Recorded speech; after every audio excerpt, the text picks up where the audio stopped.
여호와 앞에서라고 하는 제목으로 우리 하나님의 말씀을 함께 나누길 원합니다. 과거 우리의 믿음의 선조들은 많은 고통과 핍박 속에서 신앙과 믿음을 지켰다면 오늘 우리는 빠르게 발전하고 변하는 이런 인공지능 시대에서 우리의 신앙과 믿음을 지켜야 하지 않을까 하는 그런 생각을 제가 해보게 되었습니다.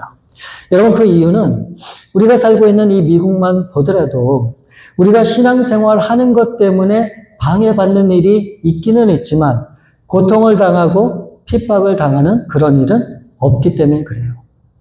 신앙의 자유함이 우리 가운데 있어서 내가 하고자만 한다면 얼마든지 온전히 신앙생활할 수 있는 곳이 바로 이 미국이고 그런 곳에 우리가 살고 있기 때문에 그렇습니다. 여러분, 반면에 인공지능이나 이 인터넷으로 인하여 이 세상이 정말 얼마나 편리해졌는지 몰라요. 정말 살기 좋은 그런 세상이 됐습니다. 그래서 사람들은 이 편리함 때문에 작은 행복과 기쁨을 누리면서 그렇게 살아가고 있습니다. 그래서 이제는 친구가 없어도 주위에 사람들이 없어도 이제는 모든 것들을 나 스스로 만족하고 기뻐할 수 있는 그런 환경이 우리 가운데 주어졌다는 거예요. 그래서 많은 사람들을 보게 되면 혼자서도 쉽게 얘기하면 시간을 잘 보내요. 잘 놀고 답답한 그런 경우가 없어요. 얼마든지 인터넷이니 유튜브니 할 것들이 너무너무 많기 때문에 무료하게 그렇게 시간을 보내는 일이 없다라고 하는 것을 우리가 다 경험하고 있습니다. 여러분, 그러니 종교라고 하는 것은 어떻게 보면 굉장히 거추장스럽고 굉장히 따분하게 생각되는, 그래서 어떤 사람들은 이 종교는 시대에 맞지 않는다라고 하는 그런 사람들도 분명히 있습니다. 하나님이나 교회나 이 복음이라고 하는 것은 어쩌면 이 믿는다고 하는 그런 사람들에게나 필요하지 믿지 않는 사람들에게는 이런 것들이 필요할 이유가 단 한 가지도 없어요. 그렇기 때문에 신앙을 아예 생각도 안 하고 종교라는 것을 아예 무시하고 그냥 내가 하루하루 만족하면서 그렇게 살면 된다라고 하는 생각을 갖고 그렇게 살아간다라고 저는 봅니다. 그런데 우리 믿는 사람들도 어쩌면 이와 같은 생각을 하고 있지 않나는 그런 마음이 들 때가 제가 있어요. 신앙생활을 하기는 하지만 우리 부모들 세대처럼 그렇게 억척스럽게 신앙생활을 할 필요가 있느냐라고 그렇게 질문하는 사람들이 분명히 있다라고 하는 거예요. 그렇게 신앙에 올인을 할 만큼 여유로운 사람들도 없고 또 그렇게 반드시 해야 할 명분도 없고 이유도 없다라고 사람들은 그렇게 받아들인다는 거예요. 그래서 제가 생각을 해봐도 제가 어릴 때, 청년 때 정말 얼마나 열심으로 뜨겁게 그렇게 신앙생활을 했는지 몰라요. 근데 오늘날의 이 성도님들을 보게 되면 그런 게 다 사라졌다라고 하는 느낌이 들 때가 참 많아요. 그렇지만 신앙이라고 하는 명목을 유지하면서 그렇게 하나님 앞에 나오는 그런 모습은 참 감사하기도 하다는 거죠. 그래서 많은 사람들이 이 교회를 나가기는 나가지만 혹 나가지 못해도 유튜브를 통해서 온라인을 통해서 예배를 드려서 나는 괜찮다라고 생각하는 그런 분들이 있어요. 그리고 내 신앙이 좀 부족하다라고 하면 어떻게 합니까? 그냥 유튜브나 이 인터넷을 뒤지면서 나에게 도움이 되는 그런 신앙의 어떤 그런 자료들을 가지고 내 신앙의 부족한 부분을 채워가려고 하는 그런 모습도 우리가 보게 됩니다. 저는 이와 같은 이 현실적인 이런 모든 신앙의 모습에 대해서 전적으로 공감을 해요. 그럴 수도 있겠다라고 그렇게 분명히 저는 생각을 합니다. 그럼에도 제가 분명히 단언컨대 말씀드릴 수 있는 한 가지가 있어요. 우리가 그때는 알 수 없지만 언젠가 그날이 오게 되면 이 세상의 문명이 어떻든 AI 인공지능이 어떻든 우리가 살아가는 환경이 어떻든 하나님께서는 이 죄악된 세상을 반드시 심판하실 것이다 라고 하는 그 사실은 제가 절대적으로 믿어요. 오늘 어떻게 보면 이 본문의 말씀이 이 하나님의 이 마지막 심판을 우리 가운데 예로 보여주시는 말씀이 아닐까 하는 그런 생각이 문득 들었어요. 오늘 이 본문에 보게 되면 이 죄악이 가득한 이 소돔과 고모라라고 하는 성을 하나님께서 심판을 하시겠다라고 이 아브라함에게 알려주세요. 자, 그래서 20절, 21절 말씀을 보시면 이렇게 기록이 되어 있어요. 여호와께서 또 이르시되 소돔과 고모라에 대한 부르짖음이 크고 그 죄악이 심히 무거우니 내가 이제 내려가서 그 모든 행한 것이 과연 내게 들린 부르짖음과 같은지 그렇지 않은지 내가 보고 알려 하노라. 자, 이제 이 하나님이 소돔과 고모라를 심판하시겠다고 하는 이 메시지를 이 아브라함이 듣게 됐을 때 이 아브라함이 어떻게 반응을 했을까요? 내가 그럴 줄 알았어. 그들이 그렇게 죄악을 일삼고 하나님의 뜻을 따르지 않기 때문에 심판받는 것은 당연하지 라고 했을까요? 아니에요. 이 아브라함은 하나님의 이 심판에 대한 메시지를 듣고 어떻게 합니까? 이 소돔과 고모라에 사는 그 영혼들을 위해서 하나님 앞에 중보의 자리로 나와서 바짝 엎드리는 그런 아브라함의 모습을 우리가 보게 돼요. 그리고 목숨을 걸고 여호와 앞에 매달리면서 이 소돔과 고모라를 향해서 이 울부짖어 기도하는 그런 아브라함의 모습을 우리가 볼 수 있는 거예요. 제가 오늘 여러분과 함께 나누고 싶은 이 말씀은 뭐냐면 이 아브라함이 이 소돔과 고모라를 심판하시겠다라고 하는 이런 메시지를 듣고 이들을 위해서 중보 기도 자리에 나가서 기도를 하게 되는데 과연 오늘날 우리는 어떤 모습으로 무엇을 위해서 우리가 중보 기도 자리에 나가야 될까? 그 사명이 무엇일까를 우리가 두 가지로 함께 나누기를 원합니다. 아브라함이 여호와 앞에서 감당했던 그 중보 기도의 사명이 무엇인가? 그 첫 번째는 바로 이거예요. 용서를 구하는 기도입니다. 용서를 구하는 기도. 이 아브라함은 하나님 앞에 용서를 구하기 위해서 하나님 앞에 무릎 꿇고 그 앞에 나갔다라고 하는 그런 겁니다. 자, 하나님께서 이 소돔과 고모라를 심판하시겠다라고 말씀을 하셨는데 그 심판을 하시겠다고 하는 그 이유가 뭡니까? 아까 우리가 말씀을 나눴죠. 20절에 보면 뭐라고 그랬습니까? 그들의 죄악이 심히 무겁기 때문이라고 얘기했어요. 무겁다는 얘기가 뭡니까? 정말 이루 말할 수 없는 그런 수많은 죄악이 차곡차곡 쌓여서 이제는 더 이상 감당이 안 돼. 그런 지경까지 왔다라고 하는 말씀이에요. 아니, 이 소돔과 고모라가 과연 어떤 곳이길래 이와 같은 하나님의 심판을 받아야 되는가? 우리가 이 소돔과 고모라에 대해서 잠깐 우리가 좀 아는 것이 필요합니다. 자, 이제 아브라함과 이 그 조카 롯이 이제 이 가나안 땅으로 하나님의 부르심을 받고 왔다가 이 먹을 게 없고 물이 없어서 결국 애굽으로 내려가죠. 내려갈 때 혹시나 무슨 일이 있을까봐 이 아브라함이 어떻게 해요? 자신이 아는 사례를 누구라고 속입니까? 누이라고 속이죠. 그래서 그 사실이 나중에 들통이 나서 이 바로에게 재앙이 임하게 됩니다. 그러면서 이 바로가 왜 그랬는지 모르지만 이 아브라함과 롯과 그 모든 것들을 다 쫓아내요. 애굽에서. 그럴 때 그냥 나간 게 아니에요. 이 아브라함과 롯이 어마어마하게 많은 재산물을 가지고 이 애굽에서 나오게 되는 거예요. 그래서 이제 그 많은 소와 양과 금과 그 모든 것을 가지고 나와서 사는데 이 아브라함이 갖고 있는 것들이 너무 많고 또 이 롯이 갖고 있는 것도 너무 많아요. 근데 이 들이라고 하는 거는 한정돼 있잖아요. 그러니까 이 모든 양들이 그 한 곳에서 그 풀을 다 먹을 수가 없는 거예요. 그래서 이 아브라함의 목자들과 이 롯의 목자들이 다퉜죠. 그러고 나서 이제 이 아브라함과 롯이 이 결단을 냅니다. 우리 이렇게 하지 말고 서로를 위해서 헤어지자. 그래서 이 아브라함이 조카 롯에게 먼저 선택권을 줍니다. 내가 가고 싶은 대로 이제는 가라고. 그래서 이제 이 롯이 선택한 곳이 어디입니까? 그게 바로 소돔 땅이에요.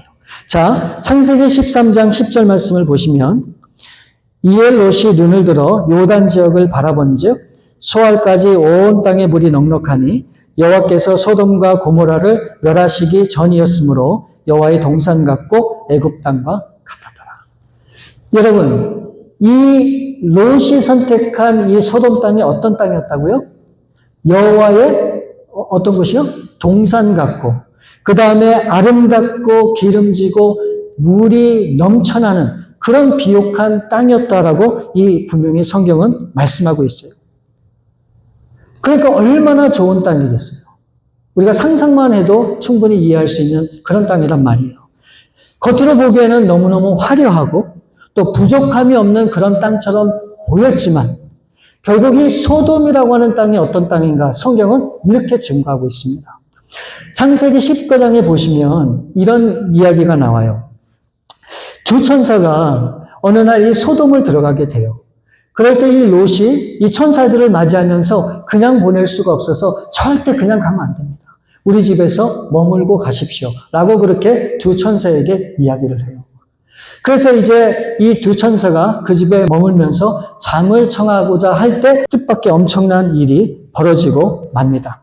소돔에 사는 그런 젊은 청년들, 그리고 나이 든 남자들이 갑자기 이 천사들이 왔다고 하는 소식을 듣고 구름처럼 몰려와서 이 롯의 모든 집을 다 주위를 둘렀어요.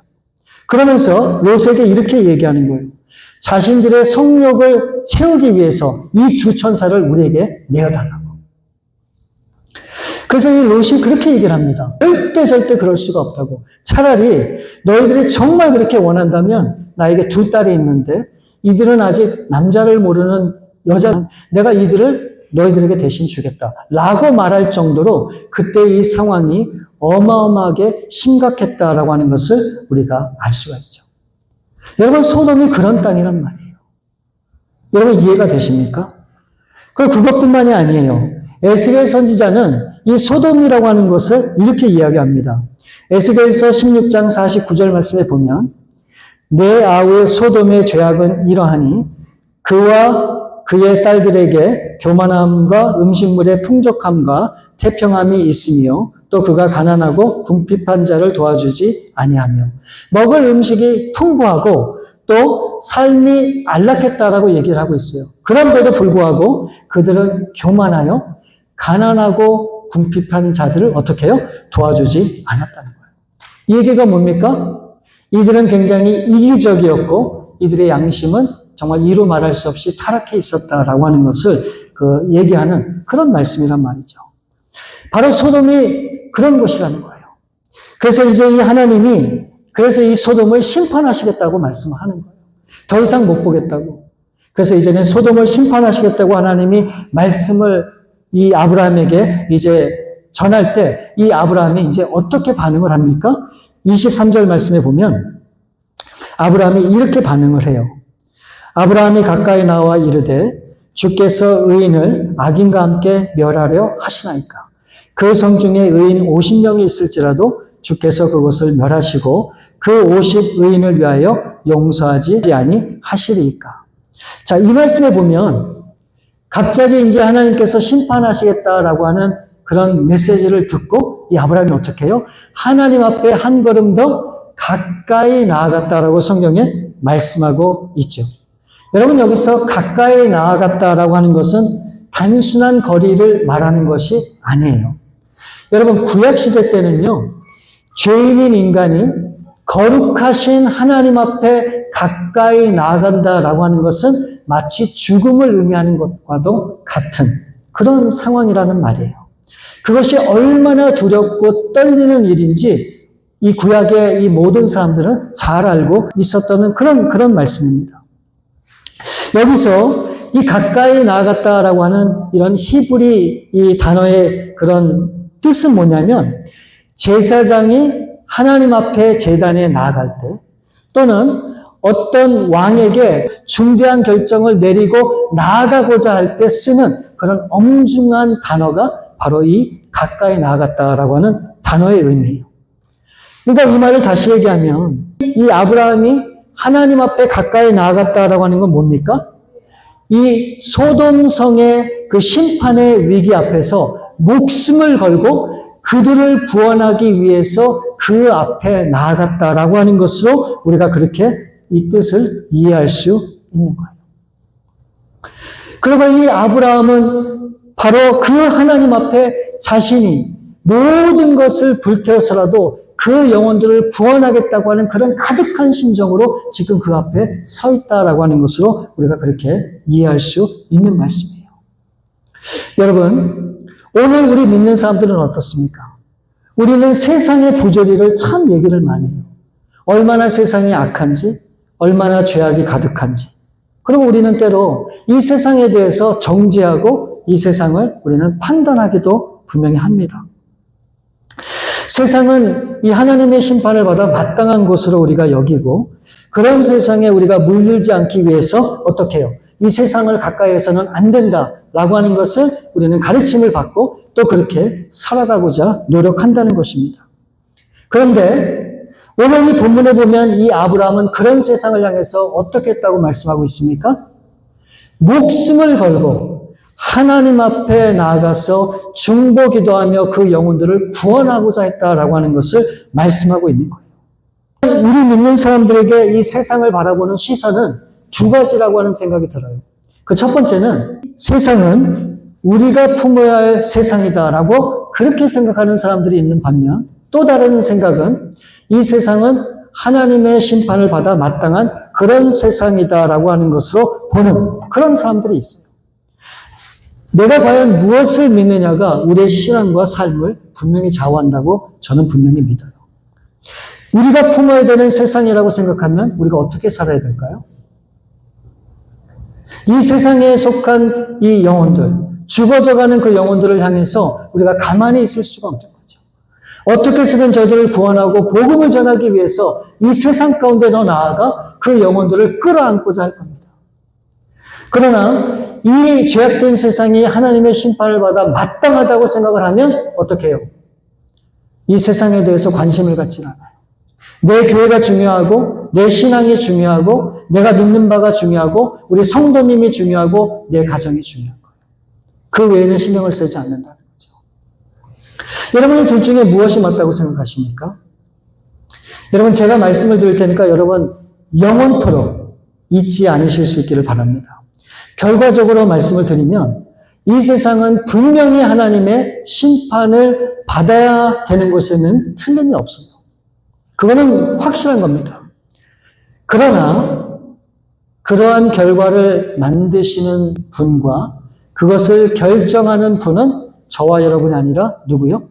우리 하나님이세요. 이거는 하나님의 영역이란 말이에요.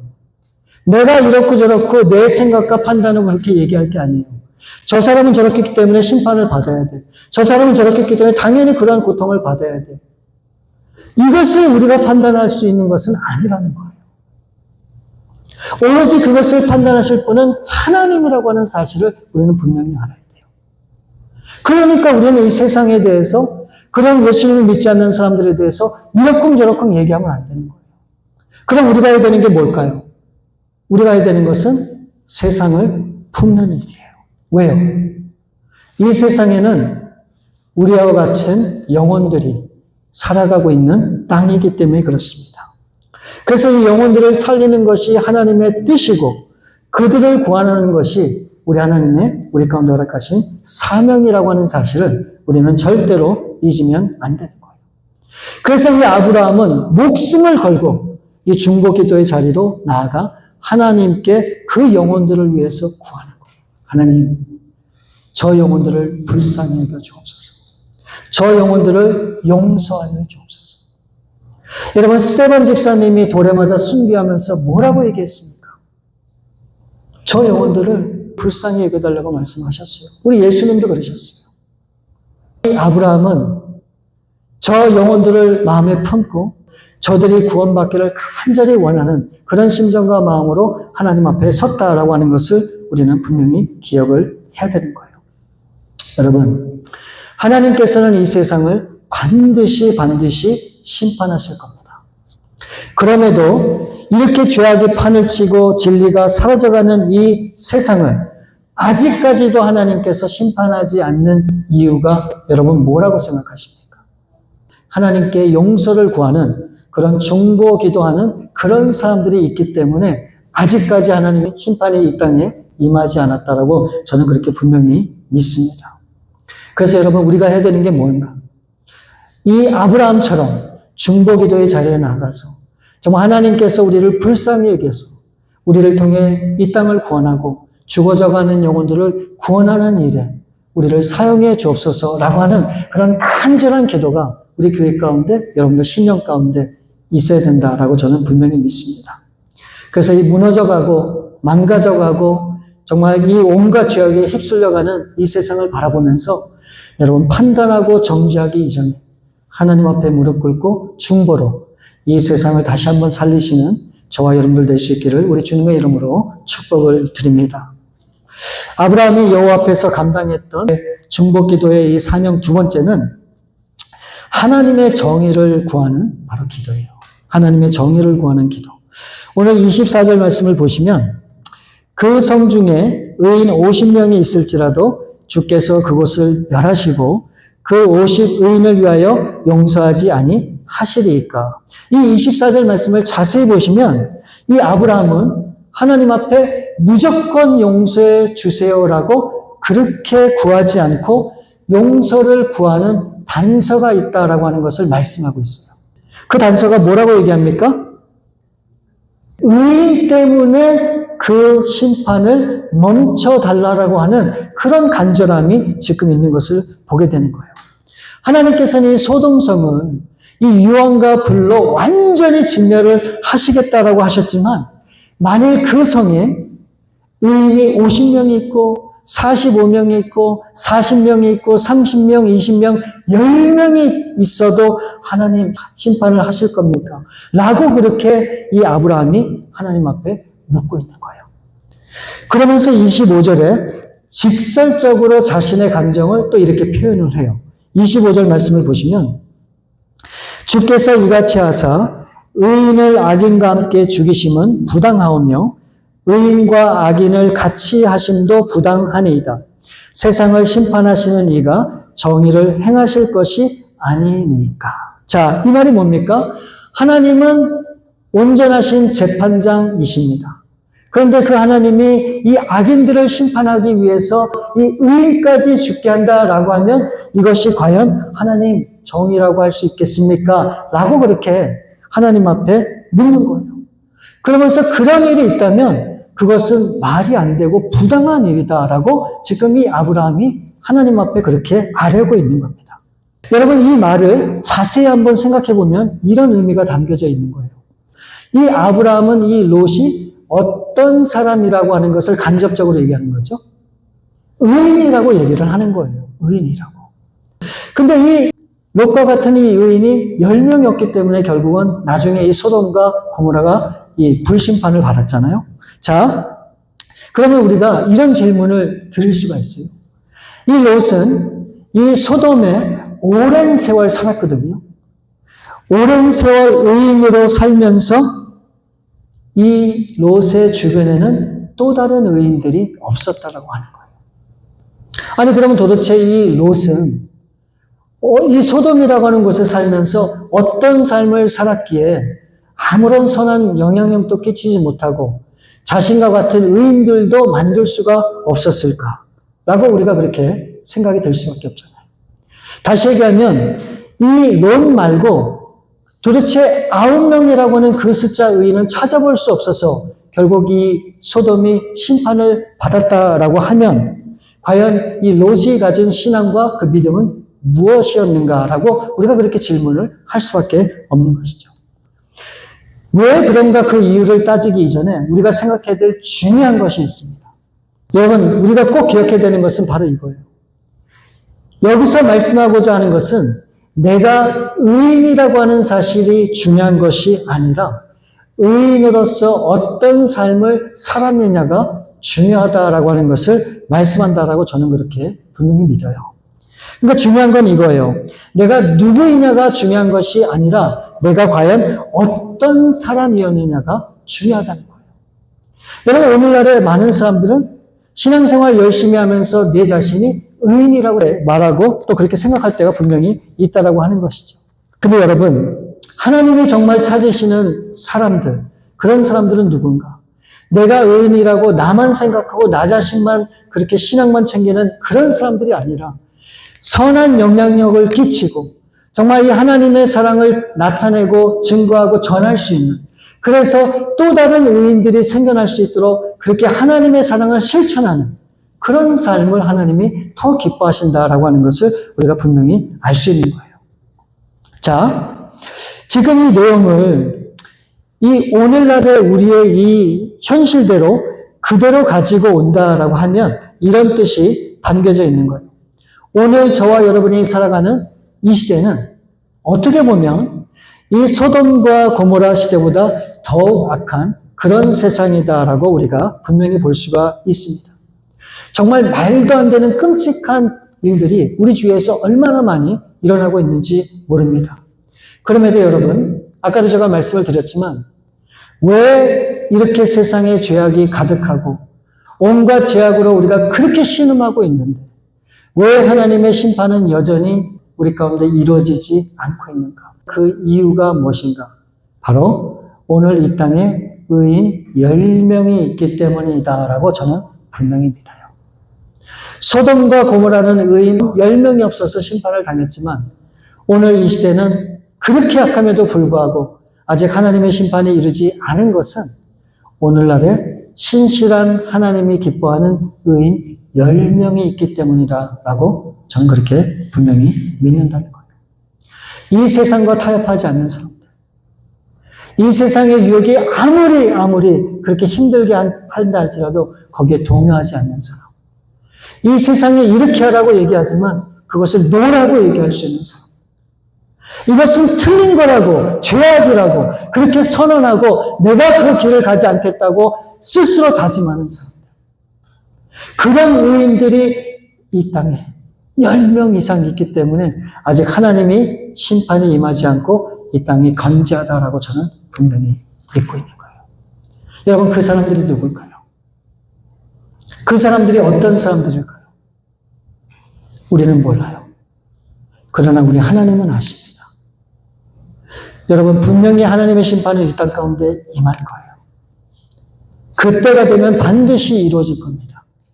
오늘 이 땅에 하나님 앞에 나와서 기도하며 중보하며 죽어져가는 영혼들을 마음에 품고 그 영혼들이 돌아오기를 간절히 구하는 그 하나님의 사람들, 그 신실한 의인이 있기 때문에 아직 하나님의 심판이 이루지 않은 거예요.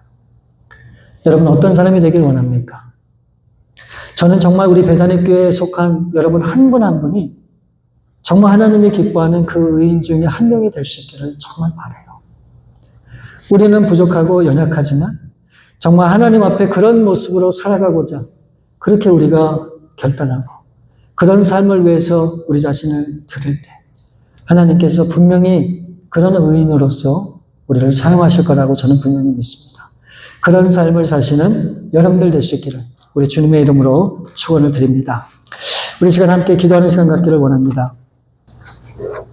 여러분, 이 소돔과 고모라는 정말 온갖 죄악이 가득한 그런 세상이었고 그런 세상을 바라보면서 하나님은 심판을 하시겠다고 그렇게 아브라함에게 말씀을 하셨어요.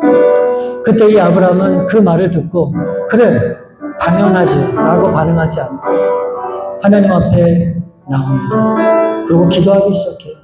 하나님, 저 영혼들을 불쌍히 여겨 주옵소서. 저 영혼들을 구원하여 주옵소서. 정말 의인이 단 10명이 있어도 하나님 정말 저 영혼들을 심판하시겠습니다. 라고 간절히 그렇게 울부짖는 그런 아브라함의 모습을 우리가 보았습니다. 여러분, 우리가 이 세상이 악하다는 것을 알고 그것을 얘기하면서도 이 악한 세상을 위해서 여러분들 얼마나 하나님 앞에 나와 기도를 하셨습니까? 이 악한 세상에서 죽어가는 그 영혼들의 그 죽음을 안타까워하면서 그렇게 하나님 앞에 간구했습니다. 우리는 다시 한번 이 아브라함이 가졌던 그런 마음과 심정을 우리는 가져야 됩니다. 단 한 명이라도 구할 수 있다면 정말 하나님 앞에 나와 중보하며 기도하며 그 영혼을 구할 수 있는 그 마음, 바로 그것을 우리 하나님이 기뻐하신다고 저는 분명히 믿어요. 나만을 위한 신앙이 아니고 이 세상에 죽어져가는 영혼들을 붙잡고 간절히 구하는 그 영혼을 우리 하나님은 오늘도 기다리고 계시고 그런 사람이 우리 주 앞에 나타나기를 손꼽아 기다리고 있습니다. 여러분들은 어떤 사람이 되기를 원하십니까? 바로 그와 같은 10명의 의인 중에 한 명이 될 수 있기를 정말 진심으로 바랍니다. 그래서 우리 시간을 함께 기도하면 좋을 것 같아요. 하나님, 정말 그와 같은 의인이 될 수 있도록 하나님 도와주옵소서. 아브라함과 같은 그런 심장과 마음을 가질 수 있도록 하나님 도와주옵소서. 우리 그런 마음으로 간절하게 한번 이 시간 기도하시겠습니다. 아버지 하나님, 오늘 이 소돔과 고모라의 그 온갖 죄악 가운데 하나님의 심판이 정말 임할 그때 아브라함이 하나님의 그 보좌 앞에 나아가 중보로 기도하는 그 중보의 모습을 우리가 보았습니다. 아버지 하나님, 우리도 이 죽어져가는 이 세상을 향하여 하나님 앞에 그런 마음과 심정으로 나와 하나님 앞에 영혼을 구원하길 진정 원합니다. 하나님, 우리 사랑하는 배단교회 모든 성도님들 그런 의인이 될 수 있게 도와주시고 그런 아브라함이 될 수 있도록 도와주셔서 우리를 통해 이 땅에 하나님의 나라를 세우고 구원하기 원하시는 그 하나님의 뜻을 이뤄가는 주의 백성들 다 될 수 있도록 하나님 역사해 주셨길 원합니다. 정말 주님 오실 날이 멀지 않은 이때, 알 수 없는 이때 정말 우리가 다시 한번 깨어서 기도하여 하나님의 뜻을 온전히 해야 되는 저희들 될 수 있기를 원합니다. 아버지 하나님, 우리 사랑하는 성도님들 이 세상에 놓여서 그렇게 살아가는 인생이 아니라 그 가운데서도 우리 주님의 뜻을 구별하여 주님 앞에 나와 주님을 기쁘게 하는 그런 삶을 살아갈 수 있기를 원하니 우리를 붙들어 주시고 사용하여 주옵소서. 역사해 주시옵소서. 우리 참으로 좋으신 아버지 하나님 감사합니다.